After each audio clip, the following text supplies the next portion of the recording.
Yun know. Good morning, good morning. So, kumusta kayong lahat mga Kalaber Cards, at welcome back again sa ating panibagong episode. So, sa episode pala ng vlog na to, may i-update lang tayo. Kasi nga, ito nangyari kahapon.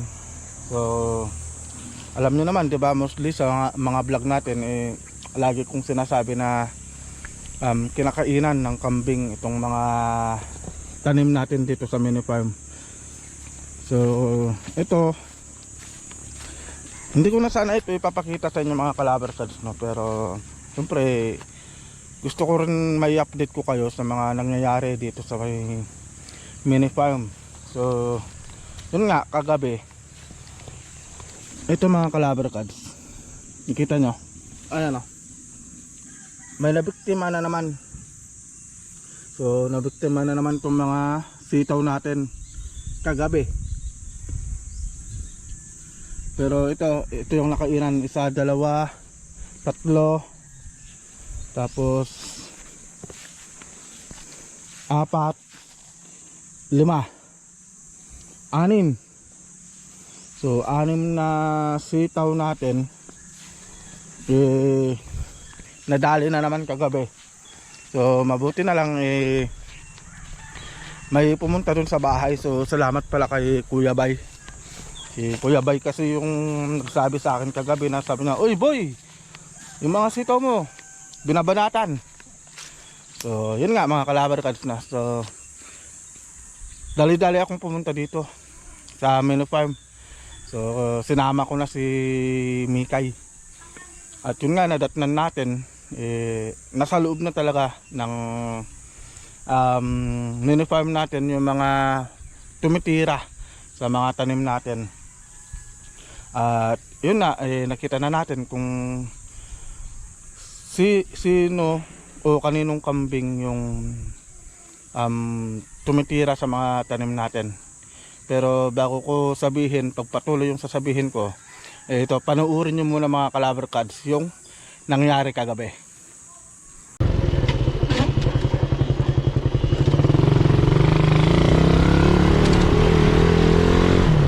Lubos na lang kambing o mga tanim natin. Dito sila o. Nagpasok kayo dito, kadumana.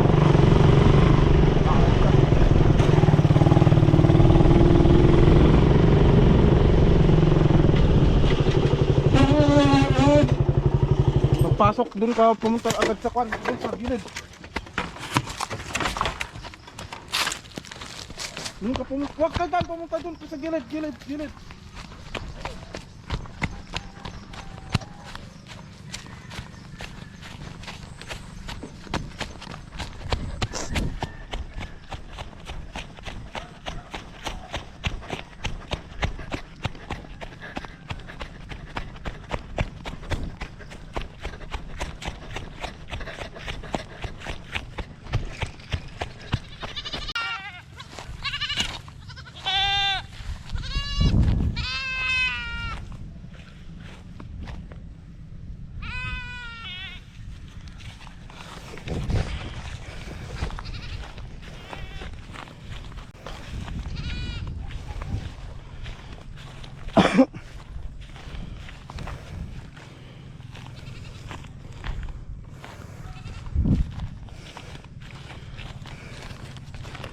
So yun mga Kalaber Cards na. So ayan, napanood nyo yung nangyari kagabi. So talagang habulan dito, magmula dun, habol hanggang dun sa dulo.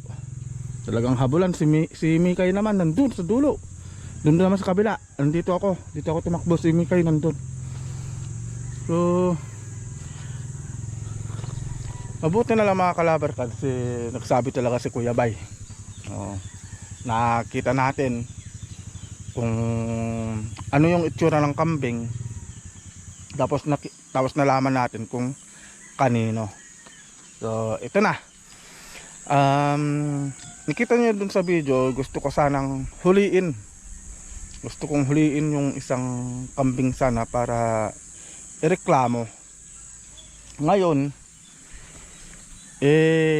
yung mga kambing kasi na yun mga kalabar kasi alam ko kung kanino yung mga kambing na yun.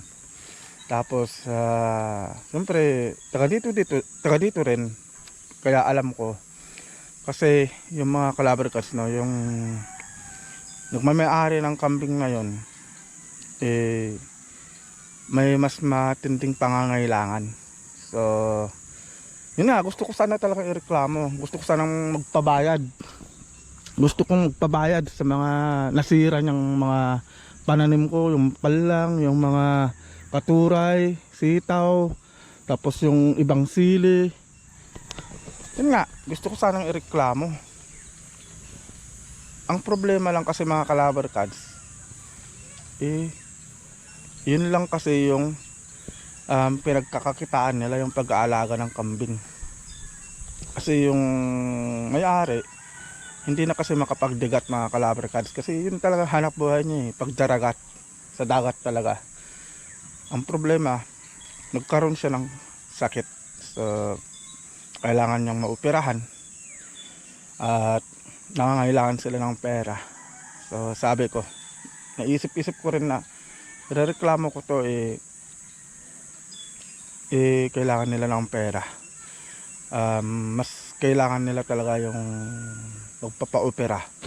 Ngayon, ito mga kalabar cards, no? So ginawa ko, kinausap ko na lang sila. Kinausap ko na lang sila na itali na lang nila yung kambing nila para sa ganun hindi na makaperwisyo sa mga pananim natin. Hindi lang sa mga pananim natin, hindi sa mga ibang may pananim din dyan. Katulad dito, may pananim din dito sa kabila, meron din sa kabila, meron pa doon. So yun, yun na lang pinaka the best way na alam ko para kahit na papano makatulong din tayo dun sa may nagmamay-ari ng kambing. Although na napeperwish yung mga pananim ko, kaya gusto ko sana magpabayad talaga. Kasi biruin nyo yung hirap ng nagdidilig umaga't hapon, yung nandito tayo sa initan, naghihila ng mga ragaw, naghihila ng mga tubig, nagbubuhat ng tubig dyan. Siyempre yung gasolina natin, 'di ba? Sobrang mahal ng gasolina. Alam niyo naman 'yon. Kaso siyempre tayo kasi mga kalabar cards, hindi naman tayo ganun na ka reklamong tao, pero mas mainam na sinabi ko sa kanila na sana sana man lang itali nila yung mga kambing nila para sa ganun hindi na sila makaperwisyo, para naman makapagpalaki na rin tayo ng mga tanim natin. Kasi yung mga tanim natin mostly hindi na nakakalaki dahil sa gawa ng kinakain lagi ng kambing So nagbakod na tayo doon, nag-ayos na rin tayo ng bakod dito. So siyempre hindi naman natin makikita lahat yan kung saan talaga sila sumusuksok. Kaya kahapon doon pala meron pa pala silang nalulusutan doon kabilaan. Kaya isa rin yun, aasikasuhin ko rin. Siyempre kambing nga, diba? Naghahanap sila ng mga pwede nilang makain. So hindi natin talaga mapipigilan yung utak ng kambing.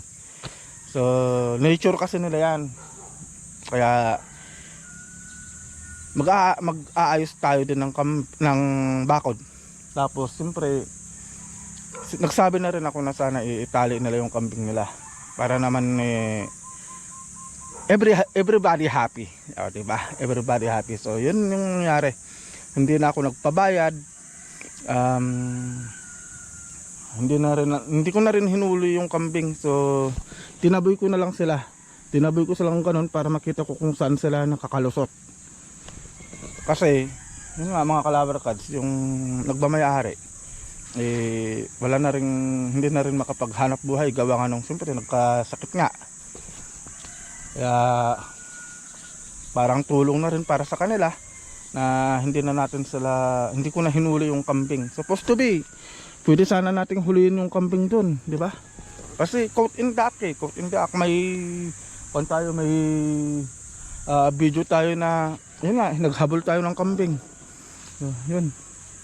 May video tayo, may ebidensya tayo na yung kambing nila yung kumakain sa mga pananim natin.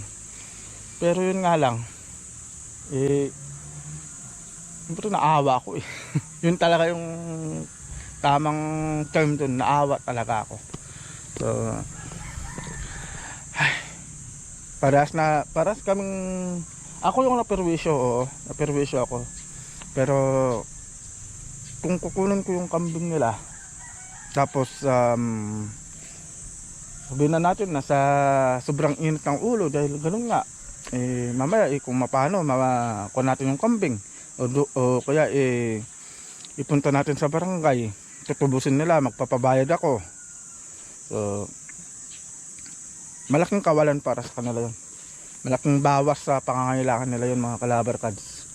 So yun lang yung ginawa natin. Hindi ko lang alam kung tama ba yung ginawa ko, pero ginawa ko lang kung ano yung nasa puso ko. Hay. So, kumbaga sa pagpapatawad, nandun na yun. Pagpapatawad para everybody happy, mga Calabar Cats, no? So, yun lang yung vlog natin. So, gusto ko lang ipakita para may labas ko rin naman yung nasa loob ko. Gusto kong ilabas kasi syempre yung hirap ko rin, yung hirap ko araw-araw sa mga pananim ko, diba? Na alam nyo naman yan, nakikita nyo naman talagang umaga, hapon, dilig para lang kahit papano may pang-ulam, kahit pang-ulam na lang yung mga pananim na yan. Pero syempre hindi natin maiwasan yung ganong senaryo na may mga kambing talaga na kakain sa mga pananim mo. So okay lang, pero okay lang yan. Babawi tayo, papalaguin ulit natin yung mga pananim natin. Ang problema lang kasi dun, mga Calabar Cats, yung pananim na yon bagong abono. Hindi ko lang alam kung magkakaroon ng epekto sa mga kambing. So hindi natin alam, pero kung nagkaroon man ng epekto sa mga alaga nila, wala na po akong kasalanan doon. Kasi supposed to be responsibilidad po nila na itali yung mga kambing nila, di ba? Pero hinahayaan po nilang gala kung saan-saan. So, yun lang, mga Calabar Cats, na.